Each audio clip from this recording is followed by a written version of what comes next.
An ye gouvernement ka communiqué lamɛn kunu k'a yira k'a fɔ a b'a désolidarisé ka bɔ livre kɔnɔ propos la là où dans le fameux ouvrage on apporte une accusation grave contre l'armée malienne. Accusation de mon accusation tɛ dɛ, accusation juguman yɛrɛ de don.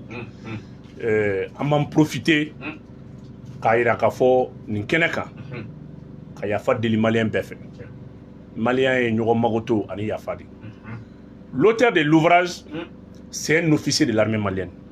Avec dédicace kɛ don min na, a kɛra jɔn ka yamaruya kɔnɔ, il y avait le ministre d'État et le ministre de l'administration territoriale. Colonel Abdoulaye Maïga ale tun bɛ yen. Il y avait des généraux, il y avait des officiers. Min yɛrɛ fɛnɛ livre auteur ye ale yɛrɛ fɛnɛ officier. Donc est-ce que moi bɛ sɔn fɛn min bɛ se k'i yɛrɛ ka ko ta k'i sɛgɛrɛ,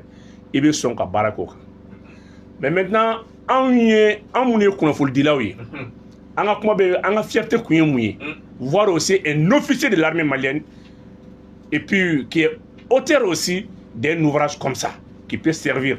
non seulement son pays mais au-delà. Donc an ka fɛn bol'o kan mais an bɛ yafa deli. Et n'i ye livre in kɔnɔna lajɛ page 31 ani page 32 jalaki ça fait jalaki belebele i bɛ jalaki min dɔn a jalaki fɔlɔfɔlɔ ye mun ye a b'a yira k'a fɔ ko an ye kɛlɛ min kɛ donc an filila ka taa baga denbayatigi dɔw ma ka taa ta k'u torturer ka dɔw jeni ka dɔw gosi ka kuma caman fɔ mais le livre aussi est très volumineux donc a bɛ se ka kɛ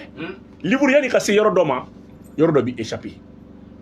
mais est ce que ne ka ɲininkali bɛ min kan est ce que auteur yɛrɛ fɛnɛ tun b'a kalama ko nin tun bɛ livre kɔnɔ ça fait maliyɛnw ka hakɛ to dɛ c'est une question qui est très très bidon mais ni ko gɛlɛyara hadamaden yɛrɛ t'a dɔn i bɛ min fɔ tugun est ce que auteur yɛrɛ fɛnɛ tun b'a kalama ko nin bɛ livre kɔnɔ parce que n'i ye kuma in jateminɛ k'a lajɛ i bɛ k'a fɔ Human Rights ka hakina Human Rights ka rapport sur l'armée malienne uniquement au lieu de ta k'o bila livre kɔnɔ. Donc, auteur est-ce que lui-même il n'a pas été piégé? Est-ce qu'aujourd'hui, toi, vous pouvez faire la communication passée? Est-ce que le livre est la édition qui est à Barak est-ce que là-bas, page de ma glissé parce que le livre va à peu près à 300 pages. Le livre est à 300 pages. Est-ce que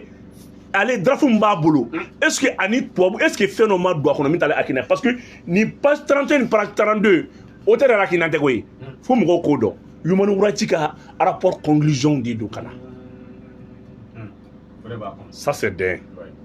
De deux, comment flâner est mouillé? Ou ka ke yann ou ka hacké sanction fin ta ou ka la ka enquête d'aile. Enquête be ali auteur permet drafting ba boulot parce que tout à draft de dit livre glanina. Donc est-ce que Mimi donna quoi c'est une tête pour beaucoup servir de renseignement ou un message véhiculé. Flana ye mun ye ka dutu don ani ɲɔgɔn cɛ ka sɛgɛnna don ani ɲɔgɔn cɛ n b'a fɔ n k'o don dɛ n bɛ ka hakilina de di parce que buna hadamaden n'i filila kuma t'i bolo dɛ ni hadamaden filila kaban i bɛ yafa de deli anw kɔni livre kɔnɔ tɛ mais an tɛ foyi kɛ min bɛ degun lase armée ma surtout c'est fait par un officier de l'armée malienne mais an kɔni ye ouvrage in lajɛ ni mɔgɔw ye livre san u ka taa lajɛ page 31 page 32 u ka kalangalajɛ Human Rights ka rapport yɛrɛ copie ala ma yɛlɛma donc a kɛ n'a fɔ tubabu yɛrɛ profiter u ka information véhiculer na an yɛrɛ ka ouvrage ye donc nin ma an yira hali baarakɛda min ka baara ka livre valider ka validation kɛ erreur yɛrɛ fɛnɛ sɔrɔ parce que yanni livre ka bila publication yana mise a kana bila marché la i bɛ taa sɔrɔ a tɛmɛna sira caman fɛ donc olu yɛrɛ fɛnɛ mɔgɔw bɛɛ k'i hakili dayɛlɛ nin mana bɔ a la an k'a dɔn k'a fɔ ko ninnu ye filiw ye fili minnu an kan ka mun fɛn kɛ ne kɔni de ma part ne bɛ yafa deli maliyɛn bɛɛ fɛ ou bien a yɛrɛ recherche kɛ o tɛ dɛ mais i b'a ye k'a fɔ a bɛ ouvrage a bɛ a partie la a bɛ Human Rights ka rapport commission ta k'a don livre kɔnɔ donc et puis a bɛ livre fɛn ban yɔrɔ de la parce que livre yɛrɛ ye 295 pages donc armée yɛrɛ nin ye Mali yɛrɛ officier dɔ ka ɲinini donc a bɛ se ka kɛ fili fɛnɛ bɛ se ka auteur yɛrɛ fɛnɛ sɔrɔ donc ni o bɛ sara enquête de bɛ se k'o tɔ yira ni enquête dayɛlɛna donc n bɛ se ka min fɔ livre ka yɔrɔ kan franchement ni tiɲɛ nana an ka tiɲɛ kuma fɔ kɔni bɛ yafa deli donc ka bɔ o yɔrɔ kɔnɔ. Aya an bɛ taa ɲɛfɛ Bobo yanni an ka don ɲininkali filanan kɔnɔ an y'a ye k'a fɔ gouvernement caman mɔgɔ baden bɛ Kidali bi k'i yɛrɛ tun bɛ délégation na Oui. Bon, bita kunye femi anga délégation interministérielle de Kungangata, ministre Badin Kumakono, officiel Tamakata, contacté Tani Kidalkawi, son mari n'a pas de rapport là. Comme j'ai promis aux followers, on a gagné ta émission. Voilà que c'est Gani qui a été empêché. Donc, au décret, ça va bien qu'il faut ne pas taler ma bo. Non, dans un rapport là, son mari n'a pas de n'état. Ma femme mission tade. N'état ma bo de là. Parce que je voulais que Kata ni Gani ta émission que faraba koro. Donc, on a pour mi malien. Là, il kuntara jamana deuni. Donc, vraiment, au yore ka au fort bay. K'a fɔ an ka ne ka tagali ma bɔ parce que Gani ma se ka taa o de ye ne ka tagali bɔ a ma. Ayi an bɛ taa ɲɛfɛ tuguni ko kura an y'a ye k'a fɔ an ka bɔli laban na fɛnɛ an ye Segu ka ɲininkali dɔ k'i la n'o ye politologue Segu ye an tagalen après a fɛnɛ bɔra ka jaabili dɔ kɛ yalama i y'a a ka jaabi ninnu ani e ta ninnu i bɛ se ka jumɛn fɔ Segu yɛrɛ kan Segu komi i yɛrɛ b'a dɔn cogo min na. D'accord. Malien hali bi lamɛnbagaw ka yafa ma parce que mɔgɔ caman ka laɲini tɛ ne ka mɔgɔ jaabi mais fo k'a dɔn k'a fɔ n'i y'a ye ne bɛ Segu jaabi Segu sera ne ka Mali faamaw de ma n'o tɛ n'a danna ne ni Segu yɛrɛ fila cɛ ma an bɛ san kɛ mada la ni ne ka jaabili bɛ se Segu ma parce que ne ninibaga ka ca ne m'a nini i bɛ teni a baara k'an ninibagaw jaabi buna hadamaden mɔgɔ mana kɛ cogo o cogo dɔ sigilen k'i kɔnɔ i ka fili bɛ ka ko dɔ kɛ min man ɲi ale ka laɲini tɛ dɔwɛrɛ foyi ye k'o kɛ dɔrɔn donc ale ka wuli kama donc n'i ye jateminɛ kɛ o baara cogoya kan i bɛna k'a fɔ n'i y'a ye ne bɛ Segu jaabi par sabula Segu ka mission min b'a bolo contre nos autorités Segu ka baara mission fɔlɔ-fɔlɔ ye min ye ka filan-filan don mɔgɔw kun na Segu ka mission fɔlɔ-fɔlɔ ye min ye ka hadamadenw bila duti la jamana kan Segu ka mission filanan ye min ye ka hadamadenw la déconcentrer pour ceux Segu ko IBK mɔgɔw IBK mɔgɔw Segu bɛ IBK mɔgɔw kɔnɔ bilahi maa tɛ Mali kɔnɔ min ye IBK mɔgɔ ye ka tɛmɛ Segu kan o tɛ Mali kɔnɔ hali Karim Segu ye min nafa min sɔrɔ IBK ka fanga la Karim m'a sɔrɔ anw ta ne tun bɛ Asma la ne ka parti de tun bɛ EPM na donc ne bɛ IBK la sɔrɔ n ka parti de nɔfɛ n'o président tun ye paix à son âme Sumuli Buboyi Mayiga wali sini n b'a ka hakinan kɔ depuis don kelen dangalen ma deli ka ne bɔlen k'an sigi ko n bɛ kuma dɔ fɔ président nin ma saya de y'an fara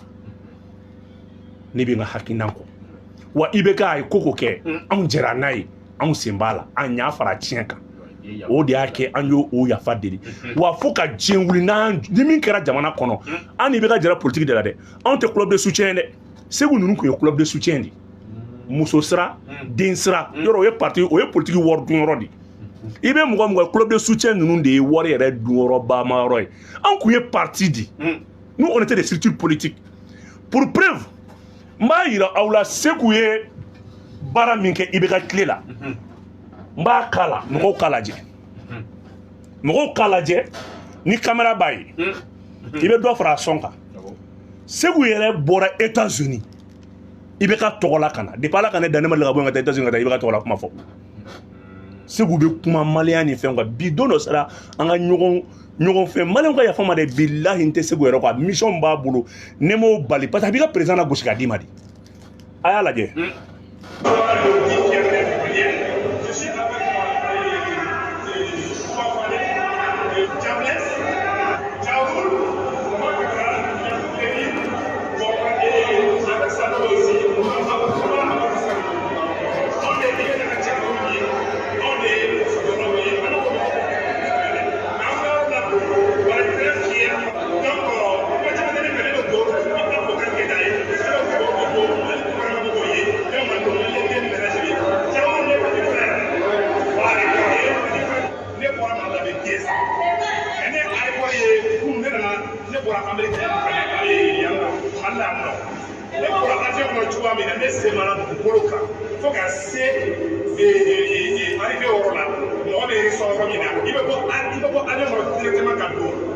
Mali condamne Afrique de l'Ouest, le Mali est parmi, le Mali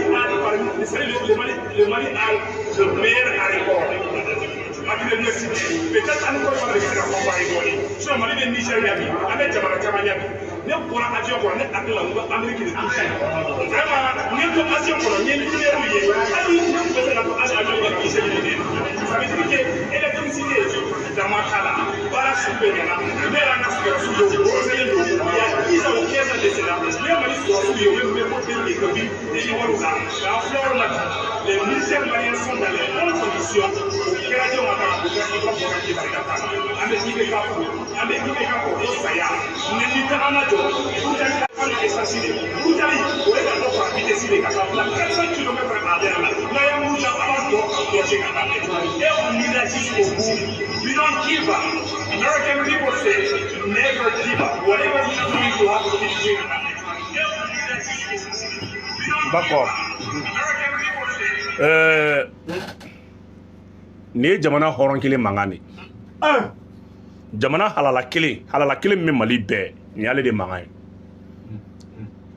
maa min bɛ yen n'a ma deli ka kɛ politicien fɛ diɲɛlatigɛ la nin tɔn in kun tɔgɔ de ko IBK fo 2023 Segu nin de y'a créé Segu bɔra fo États-Unis ka na nin mouvement fɛn na politologue kelen pour Segu tun kɛra le politologue n'i y'a ye ne bɛ Segu jaabi maliyɛnw ka yafa ma hali bi n tɛgɛ fila bɛ n kɔ a bɛ mɔgɔ caman tɔɔrɔ bi mais Ala nin kira u ka yafa ma ni u ma yafa ne ma bi an ka Segu jaabi don dɔ Segu bɛ an ka jamana ɲagami ka d'a ma Segu tɛ maliyɛn ye ni Segu ye maliyɛn ye ne bɔra ka kuma n b'a ɲini Segu fɛ Segu ka bɔ n'a delila ka voter siɲɛ kelen Segu ka kɛ Ala a n'a kira n'a ka tunga kama Segu ka bɔ siɲɛ kelen ne de bɔra k'a fɔ maliyɛnw ye Segu donna États-Unis ni Côte d'Ivoire papier de Segu n'a aucun document Segu n'est pas inscrit sur la liste électorale Segu n'a jamais voté aw de bɛ Segu la mais américains tɛ Segu la mais bilayi maliyɛn fɛn bɛ Amérique a bɛɛ tigɛlen don Segu la Segu ka mɔgɔ bisigi o tɛ bali ne la Segu ka mɔgɔ bisigi o tɛ bali ne la Segu bɛ bɔ don min na restaurant ba la ka na don taxi boli la les premiers accidents que Segu a fait Segu ka accident 4 de ka tugu ɲɔgɔn kɔ o accident 4 na Segu a dit que c'est dɔ m'ale baara il est très superstitieux Segu ka mɔgɔ bisigi a b'a joli de la parce que maa ma y'i jɛlen tɛ i tɛ da mɔgɔ la maa ma y'i jɛlen tɛ i bolo ko bɛɛ b'i kɔ donc Segu ka Mali défend a b'a défend a yɛrɛ so tɛ Segu bolo yan sigiyɔrɔ t'a bolo yan investissement t'a bolo yan a bɛ se fɛn fɛn na ka na Mali meeting na ka segin i bɛ américain bɛɛ nalen Mali la n nana n ka so lajɛ n nana n ka nɛgɛ i ye Segu nalen o la Segu bɛna kungo de la a bɛ segin wa natɔ dɔ de b'a ka billet bɔ ka segin ka taa n'a ye Segu bɛ se k'i jɔ an ma cogo di k'an ye nafa sɔrɔ Segu ka bɔ dɔrɔn s'il a un document électoral qui lui permet de choisir un président a k'a fɔ mais politique nafa bɛɛ b'a bolo a filɛ nin y'a ka mouvement de IBK fo 2023 ça c'est le premier point Segu k'a dɔn a bɛ ka hɛnɛ mun ta ka transition sɛgɛrɛ a n'a bɛ ka kuma min fɔ a k'anw ta bɔ a la anw ma transition défend kun kama an ye poste sɔrɔ o an ma poste sɔrɔ o an bilala yɔrɔ la o an ma bila yɔrɔ la o a foyi tɛ s'a ma n'a y'u diya u ka maliyɛn bɛɛ don CNT kɔnɔ c'est leur problème n'a y'u diya u ka maliyɛn bɛɛ kɛ ministre ye c'est leur problème anw nana ni conviction dɔ ye Segu de bɛ depuis Mali la yan Segu bɔra Mali la ne y'a fɔ Segu ye n ko Segu n'i bɛ transition in dɛmɛ a dɛmɛ mais fɛn ko n bila yan dɛ n kɛ yan dɛ n don tan bɔ tan n'i m'a bɔ a la don dɔ i ni transition bɛ tiɲɛ ɲɔgɔn ye u ka taa lajɛ n'u delila ka ne Boumabel ye ko j'ai l'honneur ne da ka demande kelen ci n ko n bɛ kɛ fɛn dɔ ye ne bɛ nomination poste min na bi n welela k'a fɔ n ye o y'a sɔrɔ fɛn caman bɛ yen n ko n t'a fɛ mais ni mun filɛ nin ye nin n ka baara bɛ bɛn ne ye ACRR de agence de bɛ ne bolo agence immobilière de bɛ ne bolo média de bɛ n bolo et puis j'ai un cabinet de courtage en assurance donc moi j'ai entreprise de bɛ ne bolo mɔgɔw de bɛ ne bolo baara la donc n'a ye n bila yɔrɔ la ne ni n ka activité tɛ taa n tɛ se ka kɛ mais ne bɛ se ka bila yɔrɔ min a tɛ fɛn tiɲɛ n ka activité ye a banna n tɛ poste ko la n ma poste ɲini Segu bɛ ka Maliki Jaw kɛlɛ kun min na fo mɔgɔw k'a dɔn ne m'a fɔ Maliki Jaw ka ɲi ne m'a fɔ Maliki Jaw man ɲi mais buna hadamaden n'i bɛ mɔgɔ kɛlɛ bɔ ni daluya ye n'o tɛ i bɛ sigana don mɔgɔw ni ɲɔgɔn cɛ e bɛ k'i yɛrɛ réclamer Choguel min na Choguel yɛrɛ ka laɲini tɛ nin ye a man di Choguel ye bi être premier ministre et puis ka tila k'a ye tugun k'i bɛ tila ka mɔgɔ dɔ sɔrɔ min bɛ ka mɔgɔw kunkari ɲɔgɔn na k'i bɛ na n'o ye ne ma da la bi bilayi ni Choguel ka laɲini y'o ye donc Sékou ye poste dɔ de ɲini ambassade la Sékou a tɛ se ka Sékou ka bɔ Sékou ye laɲini kɛ dɛ surasi mɔgɔ 5 in na Sékou ni mɔgɔ min sigira ka caya Maliki Diaw de don Sékou ni mɔgɔ min sigira plus ka discuter ka contact ta ɲɔgɔn na Sékou ka bɔ k'a fɔ maliyɛnw ye Maliki Diaw de don mais munna bi a ni Maliki Diaw fɛn tiɲɛnen don parce que Maliki Diaw de la ka SE kɛ ka tɛmɛ donc munna a bɛ Morokɔnɔ la gosi Morokɔnɔ bɛ SE kunna Sékou y'a ɲini k'a bɛ kɛ fɛn o fɛn ye américain yɛrɛ de b'a fɔ u ka service de renseignement de b'a fɔ ko Sékou tɛ se ka kɛ fɛn foyi ye Mali tɔgɔ la parce que Sékou kunkolo man ɲi c'est un déficient mental an kumakan tɛ dɛ n'a bɛ jigin mɔgɔ la yan'a ka Maliki Diaw neni don o don a ka taa américain neni américain de b'a fɔ transition ma foyi jɛ Sékou la fɛn o fɛn ka d'a ye n'u y'a hakilina ta donc Sékou bolo c'est le rapport de la SE du Mali mais Sékou k'a dɔn ko o tɛ dɛ a ka taa a bɛ Amérique min yɛrɛ la n'a bɛ ka Amérique ka service kɛ bi dɛ a ka taa Amérique yɛrɛ ɲininka Amérique y'a don a la rapport min fɛnɛ fɛ n'a ko k'a bɛ fɛn wɛrɛ fɛnɛ kɛ tugun n'a ko n ka ta inbox la n b'a ta inbox la o sɔrɔla mun fɛnɛ fɛ a b'a dɔn américains de b'a sɛbɛn kuma bɛɛ non parce que n'i bɛ mɔgɔ min kɛ fɛn min ye i bɛ jamana labɔ a kalama k'a fɔ n bɛna nin kɛ nin ye a ka interlocuteur bɛ kɛ nin ye u b'a fɔ ko non c'est un déficient mental Sékou bɔra ka ne kɛlɛ mun kama ko Batuli Ɲangi ko Batuli Ɲangi ni Modibo Kone bɛ ɲɔgɔn fɛ i ye bisigi bɛɛ ta ka muso sɛgɛrɛ mais bi n ko Batuli Ɲangi ka contrat bɛ Sékou bolo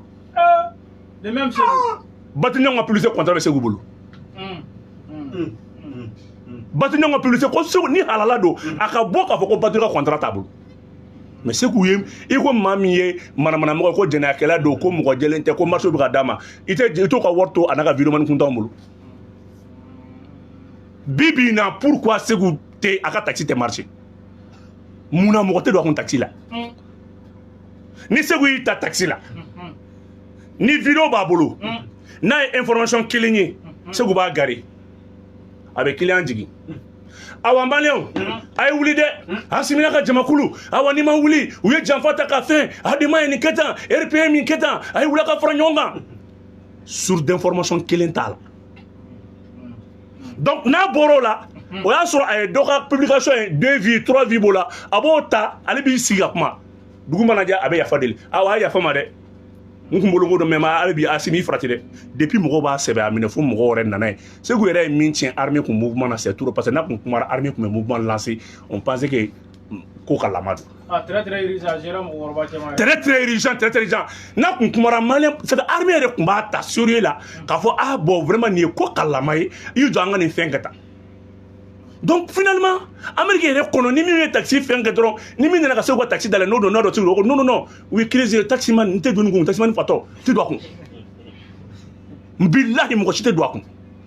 sinon Sékou mɔgɔ tɛ mɔgɔ ka marché la Sékou mɔgɔ tɛ mɔgɔ ka publicité la Sékou mɔgɔ tɛ mɔgɔ ka foyi la Sékou ka mission bɛ mun kan bi Sékou bɛ mission bɛ min kan bi o de ye ka ni faama ninnu kɔ don ɲɔgɔn ma ka problème wuli Choguel dɛ Assimi dɛ nin karisa dɛ nin don ta nin bɔ ta Sékou bɔra k'a fɔ toujours mais segin kuma in kan ko ko Choguel bɛ ko Assimi bɛ ka mɔgɔw bila ka taa yɔrɔ min na wa Choguel de kun ka taa yen mɔgɔ bɛ taa mission na Assimi tɔgɔ la c'est dans les zones d'insécurité wa mɔgɔ bɛ taa a bɛɛ sɔrɔsi ministre fɛn bɛ délégation conduit ils sont tous militaires mun don parce que fɛn min don il y a pas d'insécurité zéro il y a pas d'insécurité zéro a bɛ dabɔ Choguel yɛrɛ ka fɛn de kama Choguel est notre ni i b'a bila kɔnɔ mun gɛlɛya bɛ yen an bɛ ka an tigi taga kan an sera bɔda ma an ye fɛn fɔ o b'a la ka kɛ an ye fɛn fɔ o b'a la ka kɛ gɛlɛyaw bɛ sen na mais pourquoi nin ye u tɛ nin fɛ u bɛ nin fɛ munna an ka nafa jumɛn bɛ nin na e bɛ ka sɔrɔsi dɔ tanu ka Maliki Diaw mun na gosi nin Maliki Diaw ni ninnu bɛ fani ba la de n'a y'a sɔrɔ Maliki Diaw kun tɛ danayamɔgɔ ye ninnu fɔlɔ de kun b'a dɔn ninnu fɔlɔ de kun b'a dɔn bi hali bi u mɔgɔ 5 bɛ ɲɔgɔn fɛ danaya 5 de don Maliki Diaw ni Assimi ne kun bɛ taa jigin Sotrama na ɲɔgɔn fɛ k'u to Prytanée la ale t'a dɔn n'a sɔrɔ ni a kana bila kunna ko nin ye politicien cɛ duuru nin tɛ politicien mɔgɔ duuru de nin ye sɔrɔsi mɔgɔ duuru de ninnu ni politiciens tɛ kelen dɛ i ka nin kuma n'i ka namunamu kuma tɛ se ka dusukun fɛgɛya don maliyɛnw ni ɲɔgɔn cɛ foyi tɛ yen foyi tɛ yen foyi de tɛ yen i b'i jɔ k'a fɔ wayi nin bɛ fɔ Choguel ma dɔ ta e Segu bɛ ɲinɛ mɔgɔ min bɛ information di ma n ko bɛ premier ministre cabinet de la mɔgɔ min bɛ information di Segu ma ka se k'i su k'a bila sɔrɔsi ninnu na il est dans le cabinet a tigi tun b'a kalo-kalokan fɔ ne fɔlɔ de a tigi y'a ye ne bɛ kunnafoni n bɛ finman ni jɛman bɔ ɲɔgɔn na o man d'a ye a mago bɛ min na de k'i turu kunnafoni kan mais Segu tɛ se ka ne sɔsɔ o an bɛ kɛlɛ in daminɛ fo sini ne t'a dabila ni mɔgɔ mɛn na mɛn nin ka sɛbɛn Segu bɛ fɛ k'an ka jamana ɲagami Segu ka fɛn tiɲɛ a ka du tiɲɛ Segu ka foyi tiɲɛ mais Segu tɛ se n'i bɛ jamana dɛmɛ mais fara ka fitinɛ don ka jamanadenw kunkolo ɲagami ka fɛn dɔ kɛ i bɛ taa don WhatsApp groupe kɔnɔ terroristes bɛ WhatsApp groupe kɔnɔ sema mɔgɔw b'a kɔnɔ olu bɛ information bila i b'o ta Kidali nin kɛra tan nin mɔgɔ in nana tan nin bɔra tan nin fɛnɛ tan e bɛ se ka Mali dɔn cogo di e bɛ ka tɛgɛrɛ fɔ avion mun sanni ni fɛnw na n k'an ka impôt ni taxe de c'est vrai Assimi de bɛ k'a san Malien papier tɛ e bolo bɔ i ka yɛlɛ Maliyɛnw na dɔrɔn i bɛ nin dabaya kuma in ni nin fɛn préparaba in bɛɛ la bɔ i ka document kelen yɛrɛ Maliyɛnw na mun b'a yira k'a fɔ ko tu es malien e de ye fɛn dɔ ɲini transition fanga mɔgɔ fɛ sinon an ka sira tɛ u ka foyi la an mago tɛ transition fanga ka foyi la n'Ala ye hɛrɛ min kan y'a kɔnɔ Maliyɛnw ye min kan ye o b'an bɔ moi j'ai pas besoin de voir Assimi ni mɔgɔ tɛ bi ne na Assimi ni Assimi lahɔrɔma bɛ se ne ma Assimi ka bonya bɛ se ne ma Assimi ka karama bɛ se ne ma ne bɛ bonyala bi Mali kɔnɔ Ala ni Assimi mais o tɛ ne bɔ a ko an ka ne bɔ n'a sun jɔra bɛ yɔrɔ min na ne kan ka bila yen parce que olu politiciens ka kɛlɛ min na nin ye anw de ye kɛlɛ kare kɔnɔ wa an de kan ka kɛ nin ye o ye erreur de ye o mɔgɔ bɛ den dɔ wolo i t'a kun di mɔgɔ bɛ den dɔ kun di i t'a tɔnɔ dun jamana kɛlɛ y'o de il n'est pas dit que e min ye nin kɛ ko f'e ka bila nin na a k'a lajɛ ka immigré Kɔrɔwari immigré papier de b'a bolo donc a k'a dɔn an ka jamana ni mɔgɔ ye politicien nafa bɔ ale de y'a bɔ ni mɔgɔ ye nafa sɔrɔ politicien na ale de y'a sɔrɔ a la ni mɔgɔ ye i bɛ ka tile nafa bɔ ale de y'a bɔ et puis je parle en connaissance de cause ne tɛ politique la debaba fɛ mais n tɛ n ka jamana ɲɛmɔgɔw to Segu bolo abada donc an t'an ka jamana ɲɛmɔgɔw to parce que n'an ye nin ja don Segu la Segu bɛ tila ka fɛn wɛrɛ kɛ min tɛ nin i tɛ dugu min kɔnɔ i ma deli ka na jamana min kɔnɔ ni meeting tɛ i na o na meeting de b'i la na meeting de b'i la t'aw bɛ kungo dɔ b'i la ta mais jamana n'i b'a dɛmɛ cogo min na a dɛmɛ Mama national filɛ nin ye États-Unis mais a bɛ mɔgɔ bilasira hali na anw filila a bɛ bɔ k'an na tile Benson Jason n'a ɲɔgɔnnaw Siko ninnu mais taa Bala Yira la taa i y'a faamuya Bala Morgan ninnu n'a ɲɔgɔnnaw la mais u bɛ débat instructif de kɛ ni min man ɲi u bɛ système dénoncer u t'a fɔ a bara i ka taa i farati nin na Morgan ka page suspend na France 24 bolo a kɛra yan ale fɔlɔ de y'a fɔ ko arme jiginna Eliko la a y'a bila don min na tubabuw ye a ka page problème sɔrɔ a la France 24 kelen ye page signalé Ala nana tiɲɛ bange olu ka fɛn wɛrɛ kɛ mais i mana wuli Assimi k'i farati Maliki Diaw la Maliki Diaw k'i farati Wage la Wage k'i farati na mais nafa jumɛn de bɛ nin na ne bɛ fɛ ka min dɔn nafa jumɛn daluya jumɛn b'i bolo nin na batuli nin kɛ batuli don ta o batuli kelen ka contrat bɛ e bolo Segu ka fɔ mun de donna na anw cɛ foyi ni hasidiya tɛ Segu ɲɛ tɛ n'a adamaden tɔgɔ ɲuman fɔli ye Segu tɛ mɔgɔ tantɔ fɛ e ye fatɔ ye o ye kelen e ye hasidi fɛnɛ kuma an bɛ taa min e de b'an ka jamana ɲɛmɔgɔw buruja don o don k'u lajaba k'u di u juguw ma Segu ka vidéo yɛrɛ kɔsa in na i b'a kɔtɛ Segu ka vidéo bɛɛ mɔgɔ minnu b'an kɛlɛ olu de bɛ Segu ka vidéo ta n'o tɛ maa kalama si tɛ Segu ka vidéo ta k'a utiliser ceux qui viennent nous détruire minnu b'an neni olu de bɛ Segu ka vidéo ta ka baara kɛ n'a ye i ye fanga fɛn fɛn kɔlɔsi anw si hali si n'an taara ka na i bɛ ka fanga anw sen b'a la wa ni dugu cira anw nɔ don an bɛ se ka kɔnjɛ ka yafa de ten mais mɔgɔ ni mɔgɔ tɛ se ka jɛ Asaridi min n'a b'a dɔgɔya an ye Kidali taga min kɛ qui a mobilisé Kidali pour nous lui il pense que ni parti politique fɔlɔ ɲɔgɔn kan bi ka plainte la don bibi ne bolo k'an tɛ gɛlɛya sɔrɔ a mɔgɔ bɛ parti kɔnɔ ɲumanw na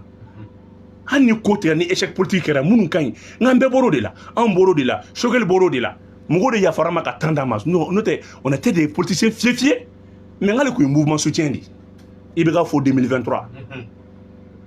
Donc, à quoi reprocher à Sabali? On est malien quand on va barquer bien, on sou bien, on dit bien, on a dou jolem banou bien. On te posu que l'on te fouille là.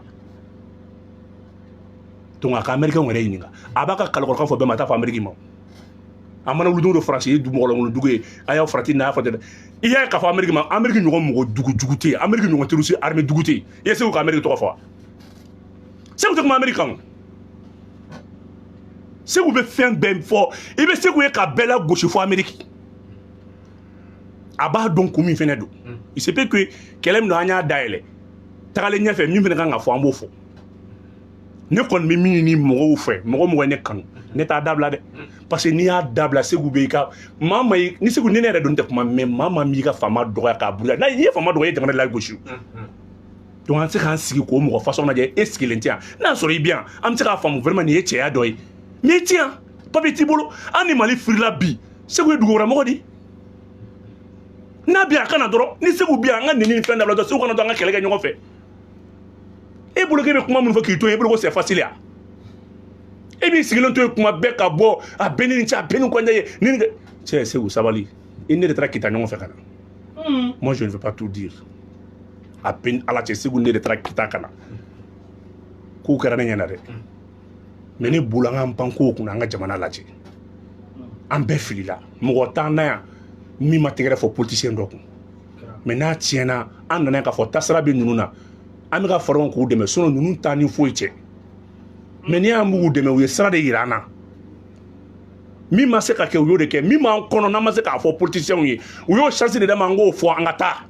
u deme kun flé donc aka mo tui mo ka lafia wa na ko sini anako kelingo muga ali na bora suina yani ngandamina parce que abli kuna aba shiga asimiti na kuma sugal tina kuma ya fa fent na kuma maliki jaw tina kuma surasi nu shit na kuma aba shiga kuma lo tina kuma mais abula gauche ku di mo ni dalwa bi bolo mi ma boy ka fo e dungo da ya farti karta la farti karta dungo da ya farti mais dalwa dama ci mam sani ci yow dalwa dama amunu be bamako ame continue keleke dalwa da ama iko ko batuli tafle bibina afo ka boka batuli to ka abaka na soro ka fo ka e kuma mfo kuna ka se gambi aka fo dron bi après comment faut battre les marques c'est rendre moi je pense que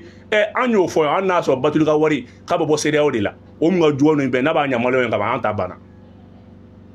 to bi ka wari su en kala bode ni batuli bina na ka do maleona batuli bi ka malila tanye bi la amba soutini mo masime kana so masa ara madinga ni sigin do ko fe ki be ko be do ibe dan ro do de la I dan ro de fe de bi donc akanga jamana to ambulu ni papier mbabula ka boka ira ale de mali jabo de c'est où de mali jabo de par là quand dans do avion on kata politique sera fait kata rola na bora bamako mali à l'intérieur du pays mais qui est invité ka iga billet d'avion ni fait sara ala ça ha ibe ka fo 2023 mo ya fari ema mais mo te ya fa nyoma an afro politicien mo munu kan ya bota barabe kenui ame classe politique kura gla ame image kura gla akina mbe transition na ani classe politique kura mbo globe nyoko soro am ta election jelena male on be lafia soro ne bolo de kan mais parti toteo RPMT ademante mo mi mba kono no mo yango bui ni transition fanga te do me se ka conseil de district dissous karama sangare bo meriala do yake na soro bi ko transition nyebe parti kunglena de la billahi politicien fanga fa venana mais il va mandat bana ka 10 ans mais on va continuer joint à dissous car une délégation spéciale c'est pas la transition n'a pas parti politique kodo on transition de premier vice-président là et ademment de premier vice-président là c'est interrompu on veut bolo ko manda tout bolo de manda be bolo mais ni min kayango ta ni min mayango kele qu'on se bat contre le système et non les personnes donc voilà kaofu ka wolnondo ko kacha vraiment ni ne kuma mbulo kala se merci.